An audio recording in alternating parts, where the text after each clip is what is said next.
Children, in today's class, we shall begin with the topic rational numbers. So, let us know what are rational numbers. So, rational number is a number which can be put in the form P upon Q, where P and Q are both integers and Q is not equal to 0. इसका मतलब क्या है? Rational number क्या है? एक number है जिसको हम P अपॉन Q के फॉर्म में लिख सकते हैं. जैसे for example 2/3 P upon Q form में है. अब बोल रहे हैं P and Q are both integers, 2 और 3 बोथ इंटीजर्स हैं. और क्या बोल रहा है? Q is not equal to 0. तो Q 0 नहीं है, मतलब ये डिनोमिनेटर 0 नहीं है. तो इस तरीके से हम क्या लिख सकते हैं? ऐसे भी लिख सकते हैं -2/3. हम ऐसे भी लिख सकते हैं, हम ऐसे भी लिख सकते हैं, और हम खाली ऐसे भी लिख सकते हैं. इसका मतलब क्या है? अपॉन 1 तो है ना दोनों के, तो 1 तो इंटीजर होता है. तो बेसिकली आपको क्या देखना है? P अपॉन Q फॉर्म देखना है, और ये देखना है कि ये दोनों इंटीजर हैं कि नहीं, और ये देखना है कि जो डिनोमिनेटर है वो 0 नहीं होना चाहिए. तो इस तरीके के नंबर्स जो होते हैं उनको हम रैशनल नंबर्स बोलते हैं. ठीक है. अगर हमें रैशनल नंबर निकालना है equivalent to the given rational number, how do we find? To find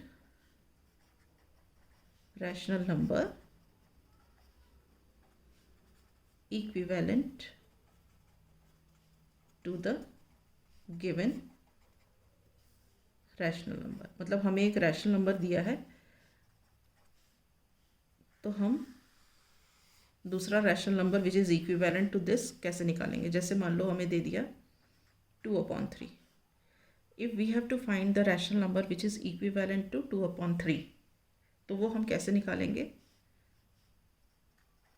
to find rational number equivalent to 2/3, what do? We multiply numerator and denominator by the same number. अब जैसे 2/3 है, हमको निकालना है, तो हम न्यूमरेटर डिनोमिनेटर को 2 से मल्टीप्लाई कर देंगे, तो आ गया 4/6. तो ये 4/6 क्या है? This is the number which is equivalent to 2/3. इसी तरह हम और भी निकाल सकते हैं. अगर हमने इसके न्यूमरेटर और डिनोमिनेटर को 3 से मल्टीप्लाई किया, या दोनों को 4 से मल्टीप्लाई किया, या दोनों को 5 से मल्टीप्लाई किया, तो हमें बहुत सारे नंबर्स मिल जाएंगे. ठीक है. अब हम इसमें और क्या देखेंगे? Writing rational number in lowest form and standard form. अब मैंने यहाँ पे एक वर्ड यूज़ किया है लोएस्ट फॉर्म, और दूसरा वर्ड यूज़ किया है मैंने स्टैंडर्ड फॉर्म. इसमें जस्ट स्लाइट सा डिफरेंस है. देखो, फॉर एग्जाम्पल, अगर मेरे पास है 12/-16, ठीक है, तो लोएस्ट फॉर्म मतलब हमें उस फॉर्म में लेके आना है कि जहाँ हम फर्दर न्यूमरेटर और डिनोमिनेटर को किसी कॉमन नंबर से डिवाइड नहीं कर सकते. जैसे कि ये है 12/-16, ठीक है. इसको हम डिवाइड कर रहे हैं मान लो 4 से, न्यूमरेटर डिनोमिनेटर को. तो आंसर आ गया 4 3 से 12 एंड 4 4 से 16. ठीक है. तो ये जो 3/-4 है, ये क्या है? लोएस्ट फॉर्म है. ठीक है. अब लोएस्ट फॉर्म क्यों है? क्योंकि हम 3 और 4 को और किसी नंबर से डिवाइड नहीं कर सकते एक्सेप्ट 1. और स्टैंडर्ड फॉर्म क्या होता है कि डिनोमिनेटर नेगेटिव नहीं रह सकता, denominator has to be positive. तो अगर हम इसका नेगेटिव साइन ऊपर ले आते हैं, इसको और लिखते हैं -3/4, तो ये हो गया इसका स्टैंडर्ड फॉर्म। ये छोटा सा डिफरेंस है और इसी में बच्चे गलती कर जाते हैं। क्लियर है? अब हम इसमें पढ़ेंगे comparing of rational numbers. Comparing rational numbers, ठीक है। अब जैसे देखो, दो रैशनल नंबर्स हैं, 1/5 और 3/5। यहाँ पे क्या है, डिनोमिनेटर्स सेम है, डिनोमिनेटर सेम। तो हम करेंगे कंपेयर न्यूमरेटर। अब इसमें क्या है, जिसका न्यूमरेटर छोटा, smaller the numerator smaller the rational number. तो यहाँ पे क्या होगा, smaller the numerator smaller the rational number. ठीक, जिसका न्यूमरेटर छोटा होगा वो रैशनल नंबर छोटा होगा। तो यहाँ पे क्या हो गया, 1/5 इज स्मॉलर देन 3/5। ठीक, ये तो हुआ फर्स्ट केस। सेकंड केस कैसे होगा, जब न्यूमरेटर सेम हो गए। जैसे मान लो हो गया 2/7 और हो गया 2/3। ठीक, अब यहाँ पे क्या है, न्यूमरेटर सेम है, न्यूमरेटर सेम, करेंगे क्या, कंपेयर डिनोमिनेटर्स। अब इसमें क्या होगा,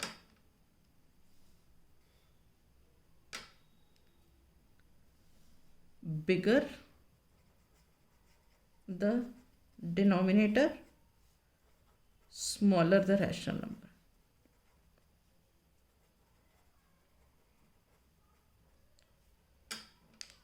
जिसका डिनोमिनेटर बड़ा होगा वो रैशनल नंबर छोटा होगा। अब ये इन दोनों में ये क्या है, 7 बड़ा है, तो इसका मतलब जो ये 2/7 है ये छोटा है 2/3 से। समझ आया? अब आ जाते हैं थर्ड केस। थर्ड केस में मान लो जैसे हो गया -3/4 और हो गया -3/7। ठीक, अब इसमें भी देखो न्यूमरेटर सेम है, मगर क्या है, साथ में एक और कंडीशन है कि ये नेगेटिव भी हैं। तो यहाँ पे हम लिखेंगे न्यूमरेटर सेम बट नेगेटिव। तब भी हम क्या करेंगे, कंपेयर करेंगे डिनोमिनेटर्स को। अब इस केस में क्या होता है, smaller the denominator smaller the rational number, smaller the denominator smaller the rational number। ठीक है, तो इसमें इन दोनों में कौन सा स्मॉल है, ये स्मॉल है, तो इसका मतलब क्या हो गया, -3/4 इज स्मॉलर देन -3/7। क्लियर है? नेक्स्ट केस क्या होता है, जिसमें कि दोनों के डिफरेंट है, मान लो 2/3 एंड 3/2 ऐसे हैं। अब उस केस में क्या करते हैं, हम डिनोमिनेटर्स का एलसीएम लेते हैं। सो एलसीएम ऑफ डिनोमिनेटर्स क्या है, एलसीएम ऑफ डिनोमिनेटर्स इज 6। तो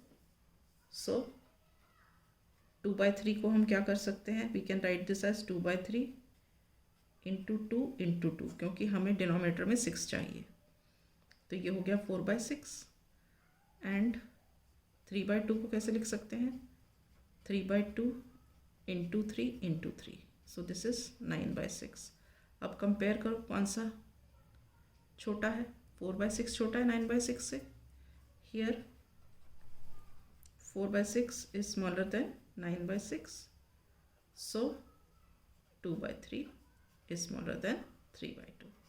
ठीक है, तो इस तरह हम कंपेयर कर सकते हैं इनको, और हम अगर ज़्यादा रैशनल नंबर्स दिए हैं तो उन्हें हम अरेंज कर सकते हैं असेंडिंग और डिसेंडिंग ऑर्डर में भी। इसके अलावा in this we shall learn to add, subtract, multiply and divide the rational numbers that we shall be doing when we start the exercise. So now we shall begin with the exercises. Okay, in the next class I shall start with exercise 9.1.